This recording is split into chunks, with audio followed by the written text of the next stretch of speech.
All right جی، یہ شرم کا مقام ہے سر، ہمارے اٹھنے نہیں چاہیے جس طرح کے معاشرے میں ہم رہ رہے ہیں، اور اس کی وجہ یہ ہے کہ یہاں پر چیختے رہیں، پٹتے رہیں، بات کرتے رہیں، فریاد کرتے رہیں، نوحق نہ رہیں، کسی بھی کے کانوں پر جوں نہیں ریگتی۔ ڈیفنس والا واقعہ تھا، ہم نے سوال اٹھائے کہ بھئی کس طرح سے ہو گیا، کیسے ہو گیا، ایس او پیز کیا ہیں، طریقہ کار کیا تھا، کوئی انٹرنل انکوائری ہوگی، لیکن کسی کو شرم نہیں آئی کہ جی گاڑی میں لڑکی تھی، وہ لڑکی کی چیخوں کی آواز آئی، تب شاہین فورس کے اہلکاروں نے اس کو روکا۔ مطلب ایک بند گاڑی میں سے ان کو چیخوں کی آواز آ گئی۔ سی سی ٹی وی فوٹیج میں کہیں پہ بھی نہ وہ لڑکی تھی، نہ اس کے بیان میں، پھر ایک تو چلے ہم نے دیکھا اہلکار گاڑی میں بیٹھا ہوا تھا، دوسرا اہلکار کہاں گیا؟ بہت سارے سے سوالات اس وقت بھی انہوں نے جنم لیا تھا جن کا جواب دینا ضروری ہے۔ یہ جواب اگر نہ یہاں دیے پر گئے آپ تو یہ ایسا دیکھیں چلتا کہ رہے گا۔ آپ نے گولی مارنے کی جرت کیسے کی؟ جی ہمارے یہاں پر مسئلہ یہ ہے کہ بڑے سے بڑا کام کر دیتے ہیں، کہتے ہیں جی غلطی ہو گئی، بھائی غلطی نہیں ہے، this is a crime and you have to pay for it. ہم اسٹریٹ کرمنلز کے والے سے بات کر رہے ہوتے ہیں کہ دے آر انڈر انفلوئنس، کسی ڈرگس کے انڈر انفلوئنس ہوتے ہیں، تو جو یہ مارنے والے تھے کیونکہ ان کو تو نہیں پتا یہ کیوں مار رہے تھے، تو کیا یہ بھی کسی ڈرگس کے انفلوئنس تھے؟ اب یہاں پہ یہ بھی دیکھنا ضروری ہے، ان کی یہ بھی دیکھنا چاہیے کہ کیا یہ بھی سوبر تھے یا نہیں تھے، یہ بھی سوال کھڑا ہوتا ہے۔ اور ایک اور سوال اٹھتا ہے کہ ایک فورس بغیر کس سے تربیت کے، وہ کہتے ہیں کہ کوا چلا ہنس کی چال، اپنی چال بھی بھول گیا۔ لاہور کے آپ وہاں پر ڈولفن فورس، پیرو فورس، ان کے نقشے قدم پر چلتے ہیں، ان کی ٹریننگ تو دیکھیں، ان سے بھی غلطیاں ہوتی ہیں لیکن ٹریننگ تو دیکھیں، ایک سیٹ اپ تو ہے، ایک سسٹم تو ہے۔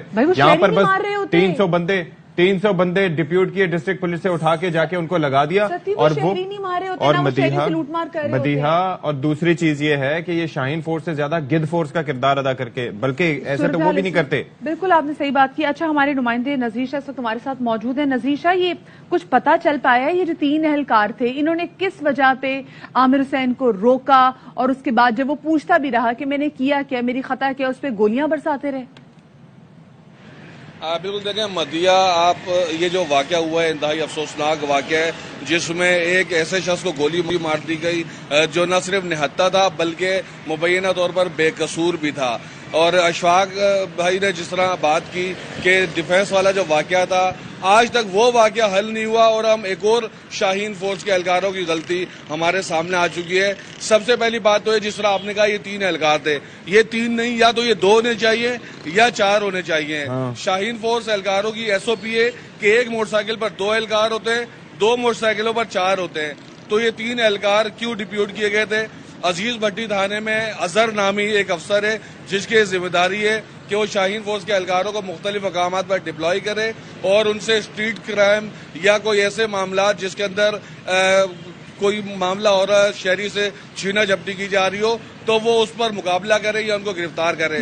لیکن ہمارے سامنے جو مسلسل جو واقعات پیش آ رہے ہیں شاہین فورس کے حوالے سے، وہ افسوسناک ہے۔ اگر آپ تھانے سے ہی کسی اہلکار کو اٹھا کر ایک جیکٹ پہنا کر شاہین فورس کا اہلکار بنا دیتے تو یقیناً ایسے واقعات آتے رہیں گے۔ میرے جو دائیں جانب راستہ جا رہا ہے، میں اس وقت شاہراہ فیصل تھانے میں ہوں جہاں پر یہ مقدمہ درج کیا گیا ہے، جس میں انسداد دہشت گردی کی دفعہ 780 ہے اور جو قتل کی دفعہ 302 کو شامل کیا گیا ہے۔ اس کے اندر جو سب سے بڑی دفعہ ہے وہ 302 ہے، قتل کی ہے، جو ان کے اوپر ثابت بھی ہو چکی ہے، وہ مان بھی چکے ہیں، اور اگر وہاں سی سی ٹی وی کیمرہ نہیں ہوتا تو شاید وہ اس سے مکر بھی جاتے، لیکن سی سی ٹی وی کیمرے نے بھی یہ بتا دیا ہے کہ کس طرح شفافیت سے اس کو اس کے گھر کی، اس کے بھائی کے جو فلیٹ تھا اس کے گھر کی سیڑھیوں پر مارا گیا، جب جو پیچھے مڑ کر کہتا رہا کہ گولی کیوں مار رہے ہو اور میں نے کیا کیا ہے۔ یہ الادین کے سامنے جو علاقہ ہے وہاں پر یہ شخص رہتا تھا، اور اس کے بھائی سے ہم سے کچھ دیر پہلے بھی میری بات ہوئی، اس کا کہنا ہے کہ وہ فشریز میں جس طرح بطور کانٹریکٹ میں کوئی شخص کام کر رہا ہوتا ہے تو یہ ماہی گیری کے لیے جاتا تھا اور آتا تھا، پرماننٹ جاب اس کی نہیں تھی، اور اس کے ایک چھوٹا بیٹا ہے، اور جو ان کے ساتھ بچی تھی وہ اس کے جو دوست تھا حمید اللہ کی بیٹی تھی جو بیچ میں بیٹھی ہوئی تھی، اور جب یہ نکلے تو حمید اللہ نے اس کو کہا عامر کو کہ ہمیں پولیس والوں نے شاید روکا ہے، تو اس نے کہا یار چھوڑو، دیر ہو رہی ہے، گھر کی طرف چلو، کیونکہ کراچی میں ہم روزانہ کئی جگہوں پر ایسا دیکھتے ہیں کہ ٹریفک پولیس والے آپ کو روکتے ہیں، کوئی رک جاتا ہے کوئی نہیں رکتا، اس کا مطلب یہ نہیں ہے کہ آپ اس کو گولی مارتے ہیں۔ ابھی جو ہمارے سامنے ڈیفنس کا بھی جو صورتحال ہوئی ہے اور اس کے بعد جو ابھی ہے، کون رکے گا؟ بیکاز آپ کو یہ بھی نہیں پتا نا کہ ایسی کوئی چیز نہ ہو کہ آپ پہ کوئی چیز ڈال دی جائے، اور کیسے رکیں گے؟ کیونکہ آپ کے پاس کوئی روز ملے گی، کوئی وارنٹ، کوئی ایسی چیز بھی تو ہو نا، لوگ کیسے اعتماد کریں ان پہ؟ دیکھیں ایک تو یہ کہ آپ نہ رکے، آپ کو سڑک پر گولی مار دی، انہوں نے تو گھر کے سیڑھیوں تک آ کر گولی مار دی ہے۔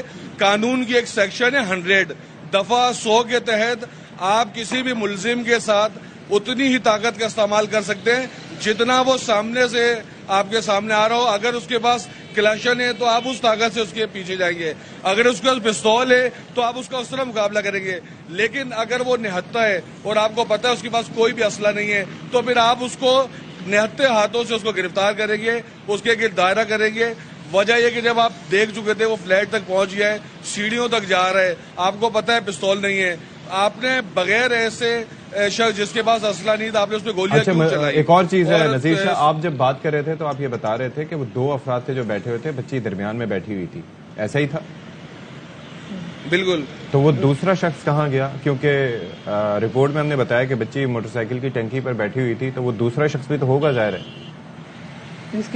دیکھیں یہ اس کی جو ہماری ان کی فیملی سے بات ہوئی، ان کا کہنا ہے کہ جیسے ہی موٹر سائیکل فلیٹ تک پہنچی ہے تو حمید اللہ ڈر کے مارے اتر کر فلیٹ کے سیڑھیوں کے پیچھے چھپ گیا تھا. اگر پولیس کسی کے پیچھے آج کل کے دور میں لگتی ہے اور واقعات بھی ایسے ہو رہے ہیں تو یقینی طور پہ شہریوں کا ڈرنا بنتا ہے. ہو سکتا ہے حمید اللہ اگر چھپ کر سیڑھیوں کے پیچھے نہیں چھپتا تو 2 گولیوں کا نشانہ وہ بھی بن جاتا. آپ نہ پولیس کو ریفریشر کورس کروا رہے ہیں، نہ آپ ایک الگ سے سیپریٹ فورس بنا رہے ہیں جو باقاعدہ جن کو تربیت دی جائے کہ اگر کوئی اسلحہ نکالے تو آپ ریفریشر کورس نہیں، ان کو نفسیاتی کورس کی ضرورت ہے جس میں ان کو پتا چلے کہ جن کو مار رہے ہیں یہ کوئی جانور نہیں ہے، یہ کوئی چوہے نہیں ہیں، یہ کوئی ایسی چیز نہیں ہے جن کو تلف کر رہے ہیں، بلکہ یہ جیتے جاگتے انسان ہیں، ان کی زندگیوں کی کوئی اہمیت ہے. یہ پولیس کا ہے فرض مدد آپ کی، اس موٹو پہ ان کو عمل کرنا چاہیے، نہ جانے بجائے اس کے کہ وہ جا کے جو ملے اس کو مار دیں. ایسا لگ رہا تھا جیسے کوئی شوق پورا کرے اپنا. نذیر شاہ ہمارے نمائندے ہمارے ساتھ موجود تھے. نہایت افسوسناک واقعہ کل پیش آیا جوہر میں. اس سے پہلے ہم نے دیکھا ڈیفینس میں بھی ایسا واقعہ پیش آیا تھا. اب سوالات یہ اٹھتے ہیں کہ یہ شاہین فورس جو کہ اس لیے تشکیل دی گئی ہے کہ اگر وہ کراچی کی سڑکوں پر کراچی کے شہریوں کو لٹتا ہوا دیکھیں تو ان کی مدد کو پہنچیں، نہ کہ یہ کہ وہ شہریوں کو روکیں اور ان کی گاڑی میں بیٹھے یا پھر ان کو کسی بھی جواز میں لا کے روک کر بعد میں اگر وہ نہ رکیں تو آپ ان پہ گولیاں چلا دیں، آپ ایکسٹورشن کریں. جی یہ جو دفعہ 100 نے بتائی ہے، مطلب اس میں اگر وہ جس فورس سے وہ آپ جب وہ نہتھا بند ہے وہ آپ سے بھاگ رہے تو آپ 3 بندے تو آپ کو اور کوئی چیز نہیں ملی اور اس کے بعد ہم نے بڑے آرام سے. اور آپ 3 کیوں تھے؟ نذیر شاہ نے بڑا امپورٹنٹ ایک ویلڈ بات کی کہ 3 بندے کر کیا رہے تھے. یہاں پر فوکس یہ چلیں جو ہمارے پولیس کے اعلیٰ حکام ہے وہ ویسے تو کہہ دیتے ہیں کہ مزاحمت نہ کریں اور غلطی ہوگی جی مزاحمت نہ کریں اگر کوئی آ جائے، لیکن آپ کے اپنے پولیس والے لوٹنے کے لیے آ جائیں پھر کیا کریں؟ ہم سے کہتے ہیں مزاحمت نہ کریں، ہم بھی آپ سے کہتے ہیں کیونکہ ہمارے بس میں یہی ہے. پولیس کا کام ہے نا کہ پولیس کہے کہ نہیں جی ہم ہیں، ہم دیکھ لیں گے. وہ کہتے ہیں مزاحمت نہ کریں اور جب اپنے مارتے ہیں لوگوں پہ گولیاں تو کہتے ہیں غلطی ہو گئی. تو یہ غلطی نہیں ہے، یہ جرم ہے، یہ جرم ہے جس کا کفارہ آپ کو ادا کرنا پڑے گا. یہ کوئی بھی جان جو ہے قیمتی، ہر جان قیمتی ہے اور ایسا نہیں کہ آپ کسی کو بھی مار دیں. جیسے وہ 3-4 مہینے کے بچے سے اس کا باپ چھین لیا، ساری زندگی وہ اس کی شکل نہیں دیکھ پائے گا. اس کی زندگی پر جب تک وہ زندہ ہے یہ اثرات رہیں گے، یہ خلا رہے گا. They don't understand that. Also ستی ہم نے اس دیکھا کی بیوی کے اوپر کیا گزرے گی، اس کے اہل خانہ پہ کیا گزرے گی، بس غلطی ہو گئی جی. اور یہ جو پیٹی بند بھائی ایک دوسرے کو پروٹیکٹ کر رہے ہوتے ہیں، ہم دیکھتے نا کہ یہ آگے ان پہ دفعہ 302 کا مقدمہ ہوتا کہ نہیں ہوتا، پھر ان کو بھی پھانسی پہ تختہ دار پہ لٹکایا جائے گا کہ نہیں جائے گا، وہ چالان ہی اتنا ویک پیش کیا جائے گا. ہم نے کتنے بڑے بڑے کیسز اپنے سامنے. ہم کوشش کریں گے کہ ہم اس کو فالو اپ کرتے رہیں اور یہ ذہنوں پر جو دھند چھائی ہوئی ہے اس کا ہم نے تذکرہ کر دیا، جس نے ذہنوں کو اپنی لپیٹ میں لے رکھا ہے.